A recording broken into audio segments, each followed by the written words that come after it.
नमस्कार दोस्तों। आप देख रहे हैं ज्योतिष मंत्र।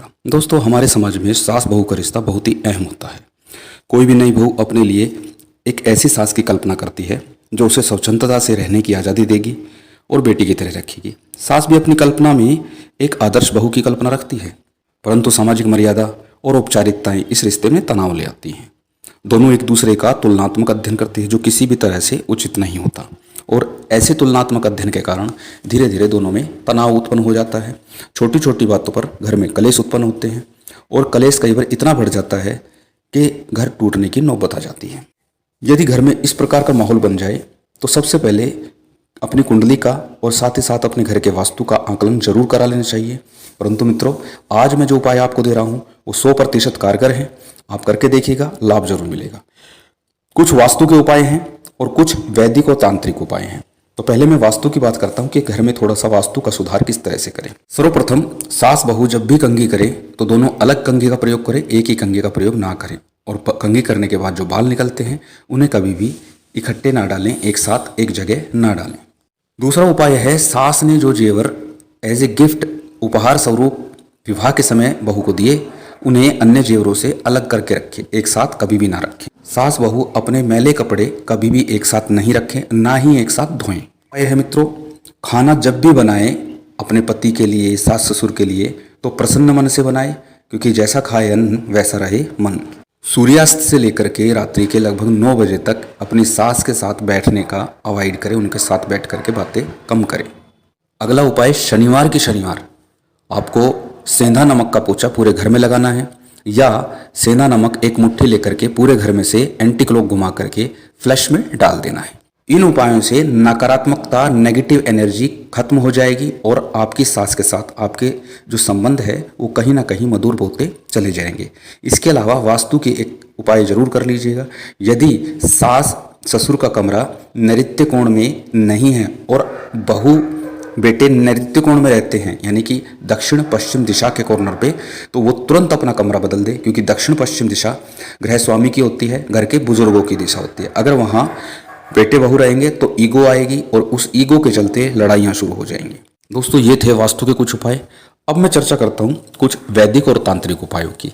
सबसे पहले, हर गृहस्थी को सूर्य को जल, गुड़ और रोली या लाल चंदन डालकर जरूर देना चाहिए, क्योंकि सूर्य आत्मविश्वास के साथ साथ हमारे मान सम्मान के कारक ग्रह हैं, और घर के बड़ों का कारक ग्रह भी, माता पिता का कारक ग्रह भी सूर्यदेव माना जाता है। रुद्र चंदन से भगवान शिव का अभिषेक करना चाहिए, और जो व्यक्ति क्रोधित है, नाराज है, उसके नाराजगी दूर हो ऐसी कामना कर रुद्र चंदन से अभिषेक करना चाहिए।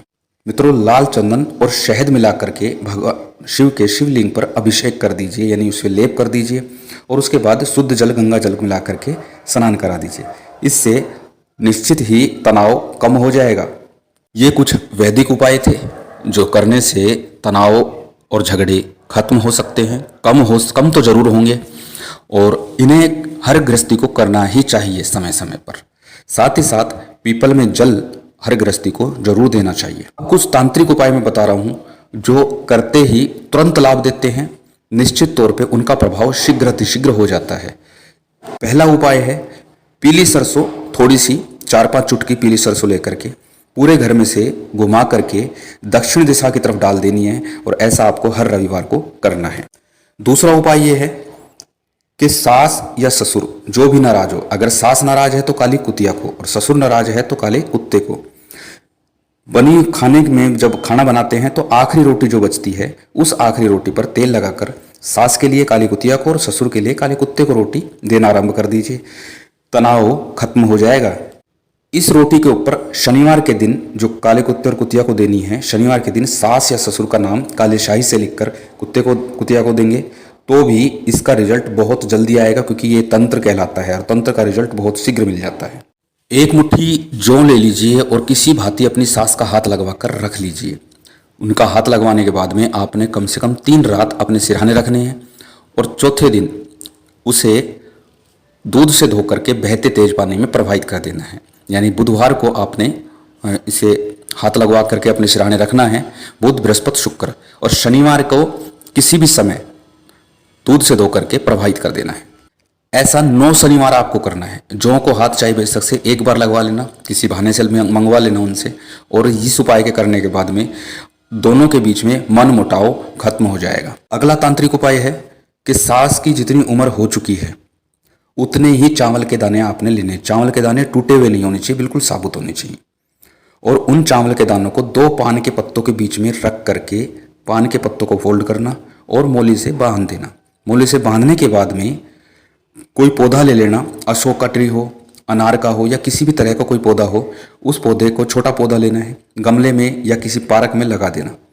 लगाने से पहले खड्डा खोद देंगे, तो खड्डा खोद कर वो पान के पत्ते जिसमें चावल रखे हैं वो सबसे नीचे रखना और उसके ऊपर पौधा लगाना है। और जैसे जैसे वो पौधा बढ़ने लगेगा आप दोनों के बीच में प्यार पनपने लगेगा। दोस्तों, ये आखिरी उपाय मैं दे रहा हूँ आपको, ये भी तंत्र है। शहद की एक कांच की शीशी लेनी है और साथ ही साथ एक पीला कागज और लाल पेन, ये 3 चीजें आपको चाहिए। रविवार, मंगलवार के दिन या शुक्रवार के दिन सास का नाम उस पीले कागज पर लिखना है, लाल पेन से, लाल स्याही से, और 4 तय बना करके कागज की शहद की शीशी में डाल देना और ढक्कन को टाइट बंद करके किसी सेफ जगह पे अपने कमरे में रख लेना है। ऐसा करने के करीबन 2 से 3 हफ्ते के अंदर ही आपको रिजल्ट मिल जाएगा, अर्थात आपकी सास के साथ आपका मनमुटाव, मतभेद खत्म हो जाएगा। दोस्तों, ये थे सास बहू के बीच तनाव, झगड़े खत्म करने और कम करने के उपाय। निश्चित ही ये लाभ देंगे, करके जरूर देखना। यदि वीडियो पसंद आई हो तो लाइक जरूर करें। अगर आप चैनल पर नए हैं तो सब्सक्राइब करें, बेल आइकन बटन जरूर दबाएं। श्री राधे कहिएगा।